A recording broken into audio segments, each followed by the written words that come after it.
এই তরুণ সমাজের একটা অংশ তারা মাদকের সাথে সম্পৃক্ত, তারা বিভিন্ন সামাজিক অপকর্মে জড়িত। কেন? এর মূল কারণ হচ্ছে রাষ্ট্র ব্যর্থ হয়েছে তাদেরকে গড়ে তুলতে, তাদেরকে সুশিক্ষা দিতে। যেহেতু তারা তাদের শিক্ষার অধিকার পায়নি, তাই হতাশ হয়ে, ব্যর্থ হয়ে, ক্ষুব্ধ হয়ে তারা এখন সমাজের বিপক্ষেই দাঁড়িয়ে গেছে। কোথাও তারা চাঁদাবাজি করে, কোথাও ছিনতাই করে, আবার অনেকে আছে ভালো কাজও করে। যারা ভালো শিক্ষা একটু পেয়েছে তারা ভালো কাজ করে, আর যারা পায়নি, বঞ্চিত হয়েছে, তারা সামাজিক বিভিন্ন ধরনের অপকর্মে জড়িয়ে পড়েছে।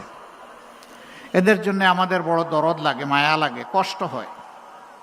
এরা তো মানুষের সন্তান, এরা তো এদেশের নাগরিক, এদের তো এমনটা হওয়ার কথা ছিল না। রাষ্ট্র কেমনে এত দায়িত্ব জ্ঞানহীন হয়? সরকার কেমনে এত দায়িত্ব জ্ঞানহীন হয়?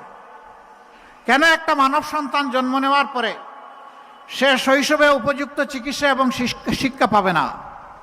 এ ব্যর্থতা কার?